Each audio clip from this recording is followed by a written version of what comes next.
Hi, and welcome to Chain Reactions, a weekly live stream from zkSync, the leading global marketing network, and hosted by yours truly, Blake, and my co-host, Polina. Tune in each week as we jam on the latest happenings in the wild and wonderful world of Web3. We're live on unlonely.app every Wednesday, 12 p.m. Eastern, and release the pod every following week on Tuesdays. Now, let's talk Chain Reactions. Okay, just sent it out. Let's just dive straight into things. So how are you doing today, Paulina? I'm good. How are you?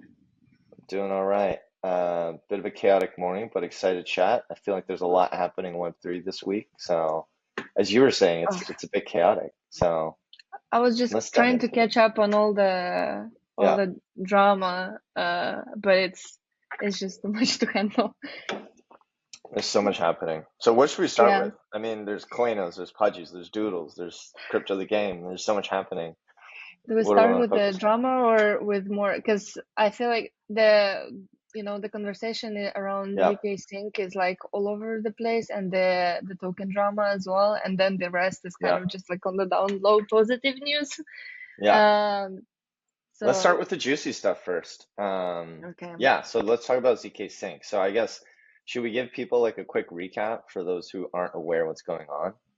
Yeah, please. I'll pull up the articles if you want to kind of just start chatting about it, start yapping, I guess. Yeah, I mean, from what I understood, basically, like the TLDR and like excluding all the details, is that a lot of like the airdrop was actually received by users who didn't like use zkSync. There were like massive protocols on the like zkSync that didn't get anything, even though they generated like $1.5 million in fees or whatever. There was like some marketplace and they received nothing. And then one of the devs claimed it like from 47 different wallets, just like, so it was like people who were actually using it didn't get much, but then they were started to look into the data, and like Milady and who else was there? Milady and other like NFT holders received some. It's just weird, really.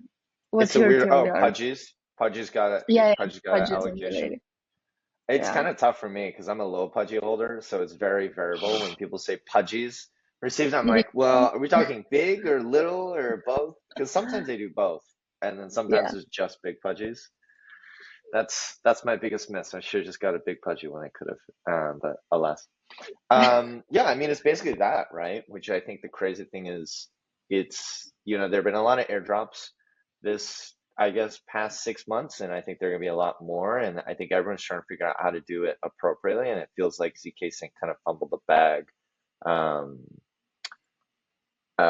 And I think this headline helps reflect that, which is it feels like, so number one, it sounds like they didn't really give the token to the right folks, and nobody's happy. There's always, everyone's trying to prevent airdrop farmers and Sybil attacks, but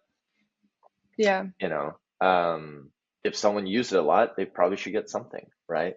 And then I think the market reflects that, which is, I saw this article, which is 41% of all the top recipients sold their full allocation anyways, which is not a good signal. Not at all. And then the other thing was, and I mean, listen, it's complicated, right? And like, we love the Lens team and we love Lens, but I think it is a bit controversial for some that Lens, they moved away from Polygon and they got like a gigantic zkSync grant, which is like 0.5% of their total supply, which I don't know. Some people have opinions on. I'm kind of ambiguous about it, or ambivalent about it, really. It's like, on the one hand, you need an incentive to move somewhere, but I am curious to see how that's going to go as people start to build more on Lens, hopefully, and as they start to build a zk like ecosystem, just how they're going to convince more people to like move there and bridge there. Because I'll say honestly, between you and me, like, this is not a zkSync problem, this is an L2 problem. Liquidity fragmentation is a big problem, right? I have all my ETH on, most of it's on mainnet, and then when you want to use it, you move it to our Polygon OP, and then past 6 months or so, I've been mostly on base, but now it's like, oh, I gotta bridge yet again to another L2, right? and it's kind of a big blocker, honestly. Like, even though it's like, even if you make the process very simple, it's the idea for me that like I put it into this ecosystem, and now it has to like it doesn't have to stay there permanently, but like moving it back and forth is such a hassle, right? So it feels like a bigger commitment than maybe it is or isn't. Yeah. Yeah. I mean, I still like, for me, it's a very shady. Like, I went through this thread, and Yeah. I feel like also I was just looking through their sort of like, from like marketing perspective and like just crisis management, really. I just wanted to see Yeah. how they handle it, because like, I mean, everyone is just like sort of like, from my point of view, like on my feed, everyone is kind of either against it now, or Yeah. it's kind of like you can't win situation where, a protocol is trying to do something new, they're trying to make it in the world, and people are never happy anyway. So Yeah. like, they're like, forget about it. So I think that there's definitely needs to be some sort of like damage management Yeah. from their part. I just DM'd you on Discord like a big sort of post that they shared on the ZK Nation, where they are like, just thank you for all the feedbacks, and airdrops are challenging. So they admit that their drop had imperfections. They say that it's a crazy, challenging world.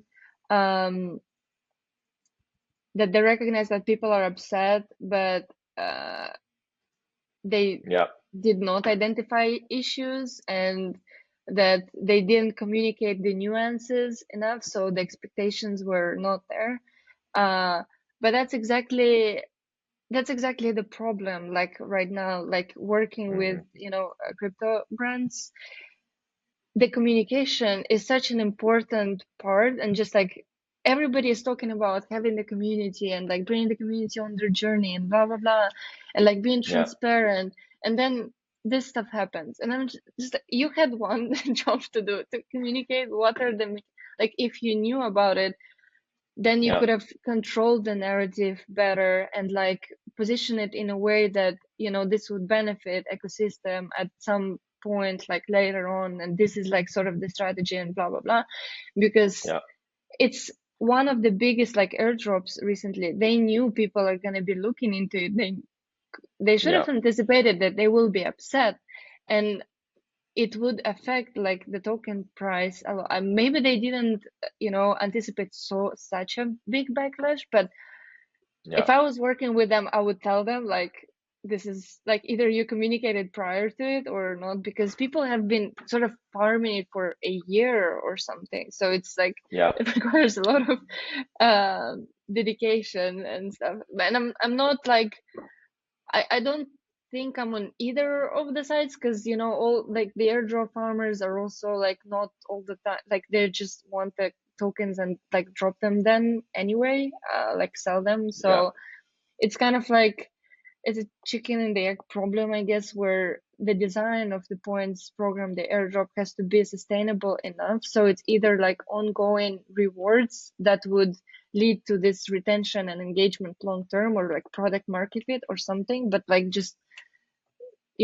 one, like making promises and having all these expectations from people, and then just hitting, like, I don't know, it's just it happens a lot of the times. Well, there's a lot more work to do. We got to figure it out. It's hard though. I mean, I get it. I'm like gathering my thoughts. I'm not even sure. Like, I don't know. It's what can you do in that situation? Like, nobody's happy. Like, but you know who did it well, in my opinion, and I know it's different because, and I think I talked about it last time, and I think did I drop it in here? No, but I shared it in our little chain reactions thing. But I think one of the groups that have done airdrops really well was Sanctum. And I know it's more complicated. It's simpler because it's not an entire blockchain. But I think if you look at, post airdrop announcement, like retention is actually pretty decent, right? Only 16% people withdrew their liquidity. Everyone else has left it in there. It's pretty sticky, but I think like as someone who's participating in that, like there was what felt like a very like a true community engagement, I guess. And they were going, because I think I don't know if I told you, in the first season, basically they like what they did was they made this whole experience really fun, right? They had quests that communities could actually participate in, really intricate, interesting puzzles. It was very well branded. It had pets. It had all these gamified elements, which I understand, like at zkSync's level, it is a little different because they're a blockchain, not like just not a DeFi protocol. But I think there might have been lessons that maybe they like for future airdrops for blockchains and ecosystems. It's something worth considering, right? Is how can you actually create the right engagement and ways for people to participate, right? Community engagement across all these different projects, right? Because when we're looking at ZK Nation, it is fun to see like ZK Candy, ZK Veggies, like all these different groups. You know, what could a community campaign have looked like? And I will say, I think like on-chain summer with Base is like a very good reflection of like something that could be done, right? Like driving everyone to like mint things on chain, do things on chain. That would have been a pretty cool opportunity, I think, for zkSync, if they had thought ahead maybe and like planned it out a bit more carefully. Like that could have been something interesting. Like they could have called it ZK Summer, right? And then had a whole campaign that actually like drives the activity. Anyways, hindsight's 2020. God bless them. I hope it works for them. Yeah. I mean, you don't know, like they also, claim that there is a big and coordinated SIBO misinformation campaign and like provided some, evidence and whatnot. And you don't know who to trust or where to look really, because like I saw someone tweet recently is KOLs control a lot of the narrative on Twitter. And that's right. Like if somebody, just buys a shit ton of like tweets and threads and whatnot, that's the narrative, and then it's just whoever kind of gets the bigger batch of the audience. So they try to like damage control it to the best of their ability, like following this sort of like proof that they shared. They started to share how many tokens each protocol got allocated, like as in threads and stuff, and how their DAO will be governed. So we shall see, I guess, how it unfolds, but doesn't look. I feel bad for the community managers of zkSync right now. This must have been a stressful week, and it's only getting started. That's how it works, it's part of the game, yeah. So we'll see. We should talk about some other stuff here. I think. I mean, I think some things that like. Yeah, I think we should talk about the DJT stuff. I just want to note, like, I think it's really cool. Something that I'm very excited about, and I'm definitely biased because I'm an American, but like the fact that T-Mobile is entering Bitcoin mining, that was a recent announcement this week. And for those who may not be aware, T-Mobile is basically the backer of Helium as well. So I was like an early Helium miner. Helium was originally going to be like a L1, I guess, but eventually they moved to Solana. And for those who may not be aware, like Helium is incredible, right? Like it's DePIN, but they basically jump-started through the community and these like physical miners, an entire mobile network, global mobile network, by the way. If you look at the heat map, it's not just the US, it's like all over Europe, US, Asia, Africa, like all over the world. You can, they set up a network in like 2 years, basically, maybe 3 years. And now you can actually buy a Helium mobile plan and actually have your Helium mobile plan work. And the cool thing is in the US, T-Mobile is basically like, they're supporting it. And if you don't have Helium reception somewhere, then you can just hop on over the T-Mobile network. So you get like kind of the best of decentralized and centralized worlds. So they definitely understand like this is kind of where it's going. And the fact that they're entering Bitcoin mining now is a very, to me at least, like a very bullish, amazing signal. So just want to like note I was yeah, digging a bit into the press release, and it was funny to me that the head of Web3 infrastructure, he said, "We will engage in digital monetary photosynthesis soon." I was like, what the hell is that supposed to mean? So the whoever was leading the panel like asked him, what is it supposed to mean?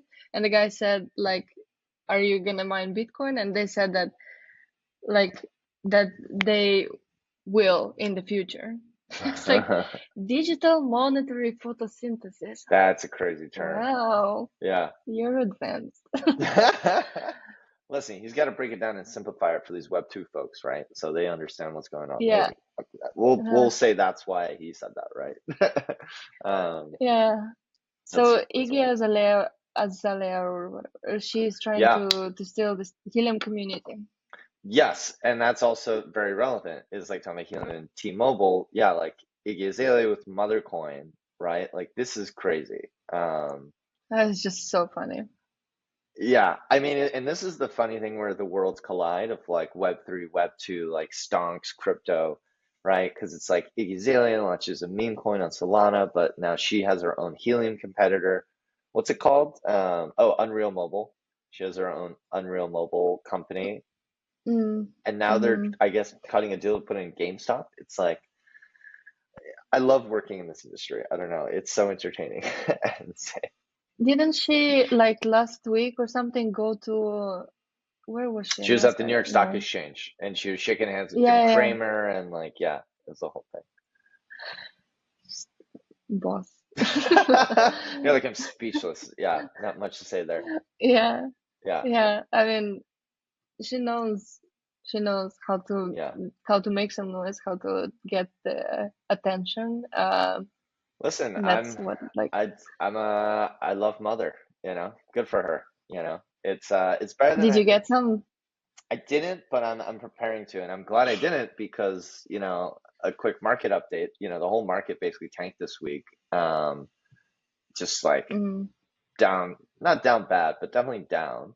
And then, but then, we're gonna, just a heads up for any listeners, we're gonna be doing weekly live streams at the same time every week, and then we're gonna release this as a podcast through our Myosin channels. You can find us on Spotify, Apple, YouTube, and you can actually mint our episodes on Pods.media.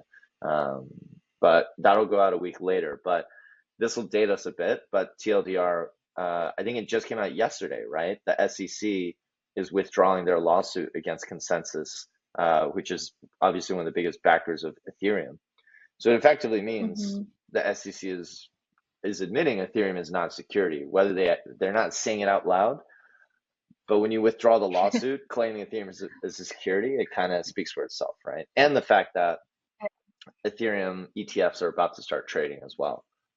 So the market has recovered a little bit, and I'm very bullish and very excited, I guess, based off that. Yeah, it's good news for sure. It's good news. So now's a good time, but it's still, I don't know, I'm looking and I'm like, we're down a little bit and there were a lot of liquidations. I'm like, now's a good time to buy some Mother because, there was like a whole altcoin reckoning. All the altcoins went down like 50% this week. So DGen bag's not as good, but this is why we sit comfy in ETH and Solana and Bitcoin. Next, but in the last podcast, you said that you're making it public that we're having the meme token wallet. So I'm gonna do it. It's coming soon. Don't worry. I'm a little delayed, but I promise I'll I'll probably start with better conditions. Yeah, well, it's great. I'm glad I waited because now I'm like, now I can go bargain hunting. So that'd be good. Yeah. And so actually speaking about that, we should talk about DJT. Like, are you familiar with what's going on, Paulina? Have you been keeping up to date on this? There's so much happening. I was catching up. I'm gonna grab a kombucha real quick. 2 seconds. Yeah. I have a beverage. I want to do like a beverage of the week. Beverage of the week. What are we drinking today? So I'm drinking a jasmine tea. Okay. We dig it. I was hoping to drink some coffee, but I just had it before. I couldn't wait. It was like one of this really good like filter coffees. Healthy kombucha, what is it? passion fruit, tangerine. It's a little not sponsored. Not sponsored. Yeah. But you know, if Healthy Kombucha wants to sponsor a crypto weekly live stream, maybe that'd be cool too. You know who we should hit up is Solana has that coffee brand. What are they called? Raposa or something like that. I met them at Breakpoint in Amsterdam. They're pretty cool. Yeah, we should hit them up, see if we can get some coffee and promote the coffee. And I have them on actually. There's also there's like I think aren't there a bunch of like beer also like yeah and stuff. But I don't know if there are any like major beer brands that are on chain, right? Like I know there's like breweries and beer brands that are doing like tokenized loyalty that are like traditional brands going experimenting. I don't know of any like fully from the ground up like Web3 native beer brands, unless you know. Yeah. You know what I did encounter? Just quick side note. It's like when I was in Buenos Aires in Argentina, big crypto community there. Shout out to our friends in Argentina. We love it down there. My friends put me on to, there's a winery. Oh, it's gonna kill me. I can't remember the name, but there was a winery, and I had some of it. There was a winery that does tokenized wine. So what they do is they're based in, I'm assuming Mendoza, out in Argentina. Their vineyard, every year when they like, let's say they have a batch of grapes, they distill it into, let's say, a Pinot Noir 2024, I guess. Let's say they produce 600 bottles. This is very interesting because I'd never seen this approach. Because typically when people tokenize real world assets, they turn them into NFTs, right? And you can like trade them and like blah, blah, blah. This is different. What they do is they actually tokenize their all the bottles of wine for each vintage as a unique ERC20 token. So it's a fungible token, not an NFT, which means you could trade these tokens on like Uniswap, which is kind of wild to me because I'm like, I don't know how that works, but yeah, I don't know. So it's pretty fun to be like out in Argentina at these asados and be like, yeah, like we're drinking crypto wine. That's interesting. Actually, like a quick chill. One of the projects that I work with, it's not a winery, but it's they're building the wine infrastructure layer where they would tokenize the bottles of exclusive wines, like luxury and investment grade wines. Yeah. So wait, what are they called? They're called Divin, like Vin, and the token is. And so a bit of alpha, there will be TG. Let's go. And everybody will be able to tokenize the bottles and get them. No, D without E. Just D. Like D-Vine? Like this? Without E. Without E's at all. Yeah. Yeah, okay. So good. Let me see if I can find it here. Club Divine? Oh yeah, first decentralized wine club. Oh, yeah, Paul. and yeah, we love it. Yeah. Solana Foundation, Real Vision are like Mad Lads, and we have everyone in the roster. This is so great. It's gonna be fun. You can get a membership as well. Actually, just tomorrow there are 2 exclusive wines that are dropping. One is Bollinger Champagne, and another one, I can't recall, but like some really, really high quality investment grade wines, and only members can purchase them, and then you can get them shipped and everything. This is great. Thanks for not telling me about this. I didn't know you're such a wine connoisseur. I mean, I'm not drinking like insanely expensive bottles every day, but I do enjoy a good wine, and I do like, I have tasting notes and I do all that. So yeah, for like, even if you want to just have it, because in the app everyone has a digital cellar, so whenever you purchase a bottle, you have it in your digital cellar, and then you can you can order it or you can keep it there. And then the goal here is that every bottle is tokenized. So whenever the bottle is opened, like the digital cork NFT is burned, and then you can distribute tasting token NFTs. So in this way, the producers then know when and how their wine was consumed, because really the problem is that there's a lot of middlemen in the wine industry, and a lot of money goes to them and not the wine producers, and there's very little transparency in the supply chain. So this way you can build relationships with the specific producers, and as you collect the digital corks or tasting tokens, you can be offered rewards from wineries. So that could be tastings, free wine bottles, exclusive offers, things like that. And the goal is to have this platform both for like the wineries and the consumers as well.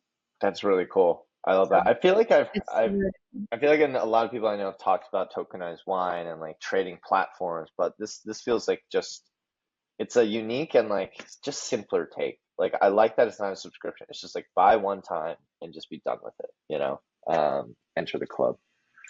Have you got it in their events? How are the events?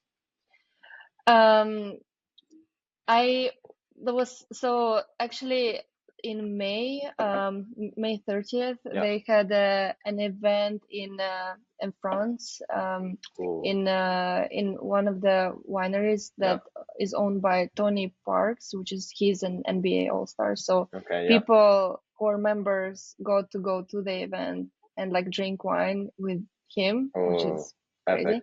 I was invited, but I couldn't go because I had a friend's birthday to attend to. So yeah.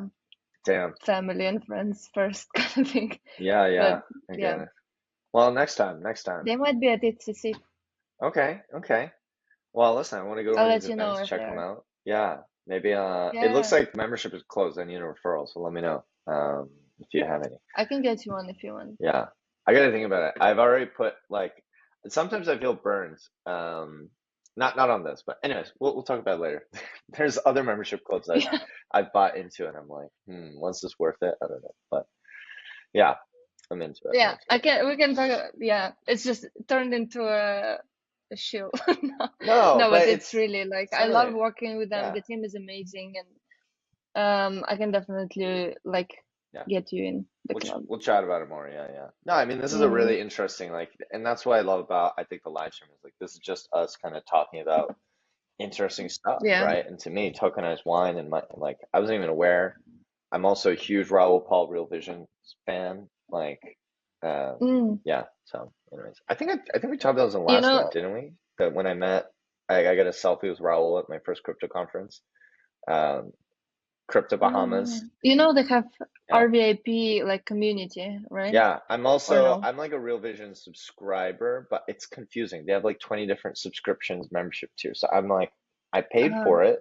I don't really, I don't log in every day. So yeah. Okay. So, but if you're an RVIP, when they host events, they had an event in Singapore last week, and Divina was actually there hosting the event. So they do a lot of this, I think every month or so, and Discord AMAs and stuff. Got it. So yeah. Okay. Wait, I want to make sure we cover the DJT drama, which is amazing. Do you want to summarize? I feel like I've been talking a lot. Oh no. No? You summarize. Yeah, I feel like you're more. I there's a lot. So I like to yap. Your perspective. So I'm happy to yap away. Yeah. Yeah. So I mean, where do we start? Basically, I think for anyone who may not be aware who's listening, the summary is this, which is I think earlier this week. Obviously, I think just rewinding a bit for context, right? Meme coins have been taking off. Celebrity meme coins have been taking off. And dumping up and down, whatever, the whole meme coin thing. But political meme coins have been a thing for a while as well, and people have been trading Bowden and Trump and political tokens, I guess, based on U.S. politicians and other politicians, whatever.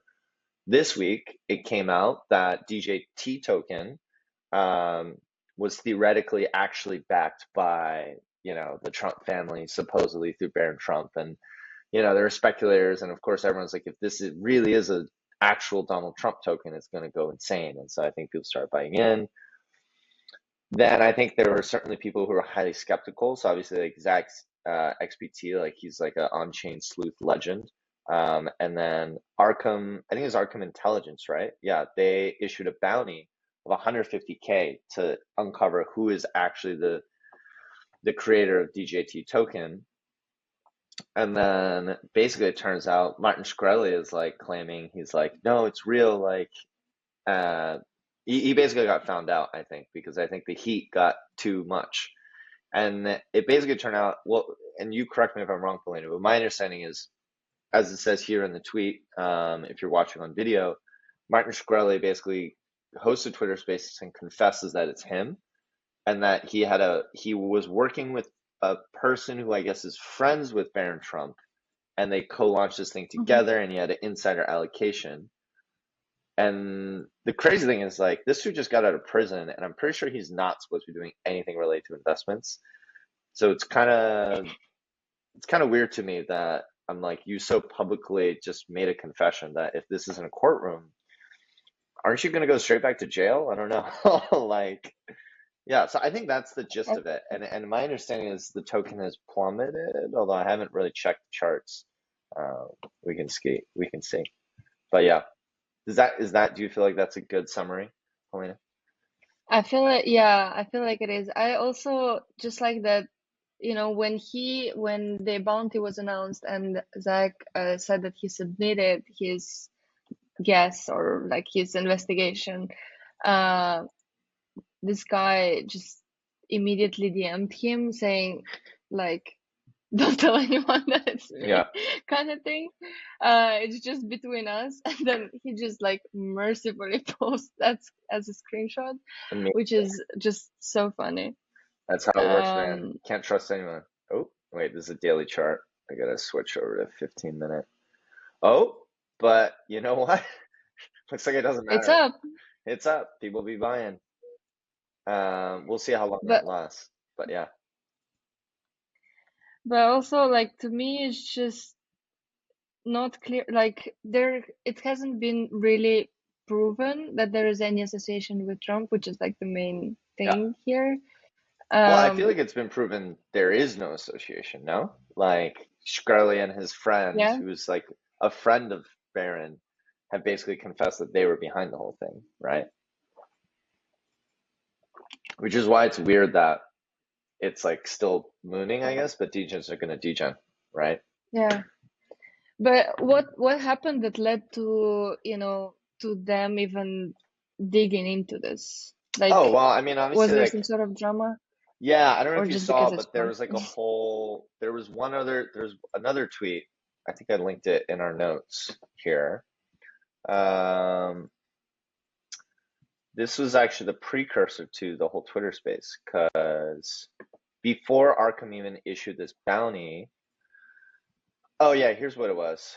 There's a guy, Alex here basically said he made a bet with Martin Shkreli that it's a fake token, and then GCR and I believe Ansem got in as well. I know, Trading Axe and a bunch of other. Basically, there was a couple of very large bets that very large. yeah, $100 million bets that they're not actually backed by Trump. So then I think that then prompted Arkham to issue that 150K bounty, and then it just kept. Once the ball starts rolling down the hill, like it just keeps growing, right? And I think Shkreli probably realized he was gonna get found out regardless, so he was like, I'd rather confess this, and it seems to be working. Yeah, so which is weird. Yeah. So Alex's bet was that DJT is fake and it's not like the Trump is not behind it, and he wanted Martin to bet with him so that he kind of gets this out of him, like the confession that Trump is not behind it, correct? Yeah. And then other people just chimed in with 100 million bets. Yeah, everyone keeps escalating it, right? And I don't know if the bets actually materialized, because I did see some stuff about like an escrow account happening, but I don't know if that happened. Oh, but here's a good tweet from Adam Cochran, who, like, he was just saying, like, Shkreli's 3-year parole requires him to give full financial statements and avoid self-employment involving access to client money or investments. So it kind of depends on, like, how you define. I guess technically he's managing his own money, right? But I don't know. But then this is a very, like, if you know, you know type of point. Like, if you go back into the on-chain record, I think he funded this. He funded the token with a KuCoin account, and it is a question. I don't know. Is that gonna be on his financial statements? So again, it's just kind of like crazy to me that, like, Shkreli would be dumb enough, I guess, to, like, do this so publicly and not think he's gonna get found out, because I think it just puts more heat on him from both crypto and the government and, you know, like, everyone, right? I don't get it. Like, why do you, like, why is it like masochism or something? I don't, like, why would you want that, you know? Honestly, though, or some people just can't help, like, wanting to be center of attention. I think that's it. I really don't think it's that complicated. I feel like we overcomplicate it. I'm like, degens are gonna degen. Like, he is a trader. He's a bettor. He is, like, he loves to be center of attention. Like, I think that's it. Yeah. He can't help himself. I saw in some of the tweets, like, as a thread, he just, like, linked his Discord and been like, come hang kind of thing. Like, what? Like, why? He's a lonely man with too much money, you know, hanging out with his internet friends. Go travel to Europe or somewhere, you know, do something fun. No, but that doesn't give you those dopamine hits as launching a fake Donald Trump token and seeing hundreds of millions of dollars move up and down. We're just monkeys, you know. We're dopamine addicted monkeys that want to hit the button to see the number go up and down, right? Like, that's the core mechanism that drives, you know, gaming, gambling, investment, you know, degeneracy of all sorts, you know. Oh well. Anyways. Well, we'll see how it goes, but we might have another announcement next week. We'll see. Back somewhere. Once I set up that Solana degen wallet, I might drop a little bit, just a little bit in there, just to see what happens. Who knows? Yeah, I mean, maybe. Please don't do that. But yes, we'll see. I'm all for Mother. Yeah, definitely Mother, 100%. Save meme tokens, please. Yeah, so many. It's every week something new. Yeah. Should we talk about Claynosaurz, Pudgys, and Doodles and Crypto the Game? Yeah. Yeah. I mean, for Claynosaurz, like, so I've seen quite a few projects, like NFT projects, go into Instagram. I think I might be wrong, but Pudgys and Chimproverse were one of the first ones to go. Oh, Pudgys crushes, in on it. And then Chimproverse also a few, like, games, and Claynosaurz were, like, they were kind of the last one, because they didn't, like, they dropped far, you know, they dropped way after Pudgys and others. But they all kind of have the same strategy. I'm gonna share with you, like, their Instagram account. Where they all they do is they share animated videos of their characters. And, you know, they can use like Pudgys and Chimproverse specifically. In the beginning, they were using a lot of the trending sounds and basically remixing the existing memes, but in their universe kind of thing. So a lot of people could relate to it. It's you know, it's fun. They're cute. That generates shares basically, and that's how you win on Instagram. If your view to share sort of ratio is small, and then the retention for the video is high and the rewatch time is high, then like the video shoots up. And that's what they like. Pudgys, I feel like Pudgys were the first ones, and then the strategy kind of proven itself to work. So right now, it's nice to see that it's still working. I'm wondering what their next step is. I wanted to look into a bit, because they're driving all this traffic to their page. So what's kind of the goal there, right? Well, so if you look go ahead. at the link to their website,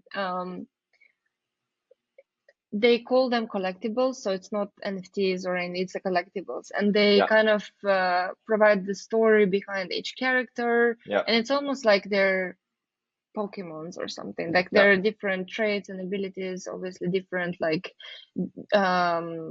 different species. Like there are 7 species of Claynosaurz, and then there is a world where they're in. So it's a lot about the story, but actually, if you want to do something with it and like view collectibles, it leads you to a marketplace where you can only buy it with Solana.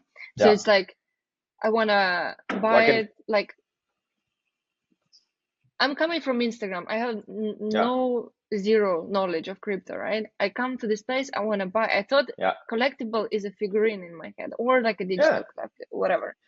But then I come to this website, to this marketplace, and I see all these cool things, and all I see is this, S sign. And I'm like, what the hell is that? What do I do with it? And then I leave, kind of thing. Like, I don't want to bother with it. Which is different from Pudgys, where when you go to their website, it's kind of, it's all about their plushes right now. So like their TikTok, for example, just leads to Walmart straight away. And it's all about the plushes and like this thing. So it's a closed loop that generates revenue for the project. Yeah, it's 2 thoughts as a little Pudgy holder and a Clayno holder, actually, because and I stayed with the Claynos in Amsterdam at Breakpoint last year, so I have definitely some like thoughts. I mean, Pudgy is interesting, right? Because like obviously like Luca Nets being the founder and like the real like engine behind that, like the revival of Pudgys. Like, I don't know if you're aware or our listeners may be aware, but like Luca is kind of like a e-com prodigy, right? Like before he did Pudgys, he was like the CM of Gel Blasters, which was like one of the top selling toys at one point, right? He made a fortune like dealing with, I think it was like drop shipping like cheap jewelry basically, and working with influencers at the time. So like he's a master of like social media marketing influencer, and he had all these relationships with Walmart. And I think and like before they even launched Pudgy toys, like the genius of their strategy was like they're cute penguins, and they just kept like animating Pudgy GIFs, right, or GIFs, or whatever you call them. And I think if you look at the numbers today, like the Pudgy GIFs have like more views and impressions than I think Disney or the others, right? And so like their strategy is definitely like plushie toys. The NFTs themselves are like, they're fine. It's licensing. And then it's they're like fine. Yeah, I mean they're okay. The price is going up and down, like whatever, right? But that's never been the focus for Pudgys. Is they're never like, oh, we want to pump the floor price. They're like, we want to make real money, which they have been doing, generating tens of millions of dollars in revenue. And they have their video game, like, which is coming soon, I guess, or like their online. It's almost like Club Penguin, if anyone remembers that back in the day, it's or Neopets in a different way. So they're building that. Claynos is a funny like parallel in a different ecosystem, where Claynos, that whole team they're much more like creative people, I guess. Like literally their backgrounds aren't like Luca with the entrepreneur side. The Claynos folks are much more kind of like they're 3D animators, they're motion graphics people, which is why Claynos has this 3D element that Pudgys is more 2D animation. When I was at the Claynos, I was literally staying with them as part of like for Breakpoint, and at the events and talking to people, I think it's a very similar playbook of like, yeah, they want to build a world, they want to make it cute, they want to immerse you. But it's funny, even at Breakpoint, they announced they were doing Clayno plushies.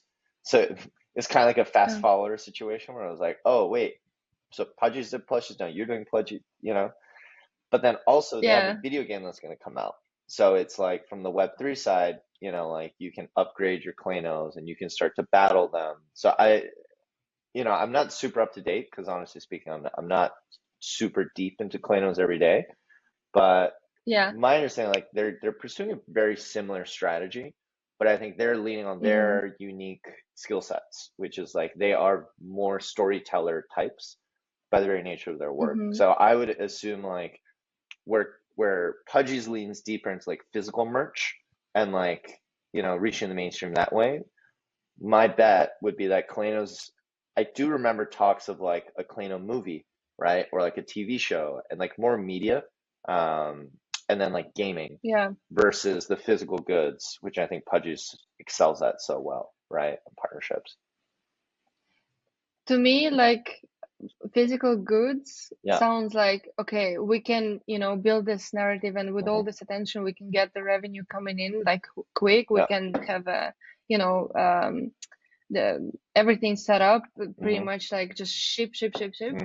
When you're talking about the movie, the game, like there's still a question like of how much we're gonna make, because it's a lot of investment upfront. And then, you know, if they build a game like Clash of Clans, for example, I'd be happy like to play it, or even if it's not, you know, building your own kind of Clayno village, if it's something else. I think I really like the designs, like the 3D models and everything. I really like the style. I actually discovered Claynosaurz like way before they launched. I thought this is just such a fun project. Like, did you pick some up? Just the hype. No, because I always could have, would have, should have. And then I was like, okay. Full disclosure, I only have mine because we did a lot of the marketing for Solana Mobile, and so I got and then Saga did a collaboration with Clayno, so I got my free Clayno through that. Oh, okay. Well, you're lucky. Yeah. No, but I really love the art, and I think that, you know, there's a really highly skilled like team behind it when it comes to like visuals and everything. Like you can tell that they're very meticulous about it, which is great. And I think that I will keep an eye on them and see how it goes. I saw like, speaking about, you know, all of them kind of having the same strategy now and going with it. I think Pudgys also created a separate TikTok account where it's less about the collectibles and more about their mission of like spreading positivity, sort of like and love around. I linked it in our chat. Wait, let me just send it to you really quickly.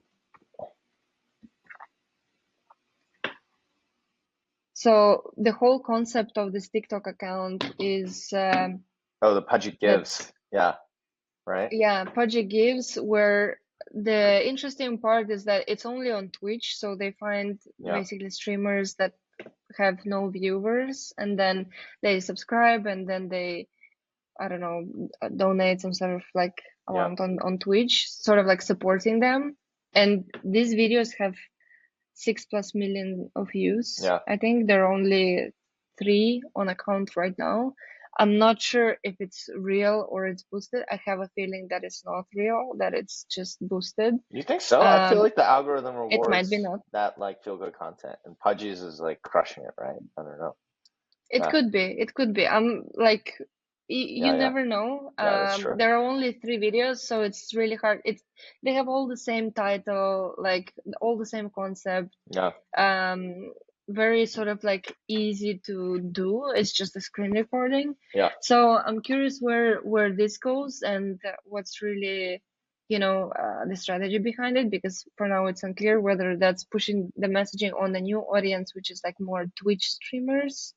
Well, I think it all fits in their brand of like Pudgy is all around like positivity, cute. Like they have so many like, it's when people talk lifestyle brand, to me, like it really does feel like, I don't know. I don't put my penguin in my like normal life things, but like I do very much like, it's why I'm a peng across all my Telegram, Twitter, Warpcast. Like it's something I want to associate with, because I'm like, this is cool. It's cute. It's positive.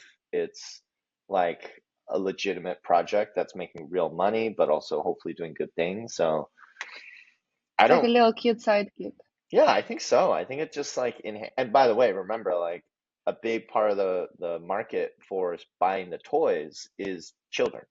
So again, it's like if you can promote this, like the message is right, the message of like kindness and like they're cute, they're kind, that we're doing positive things, why wouldn't you want to buy them, right? Like it just only adds to the allure of buying into this ecosystem, you know. But at the same time, the plushes are for kids, right? So a lot of this is like around kids, but this Twitch account is completely something else. Like I don't think, I mean, I don't want to assume, but kids like being kind to people too, right? Like even though in the video he's an older guy, you know.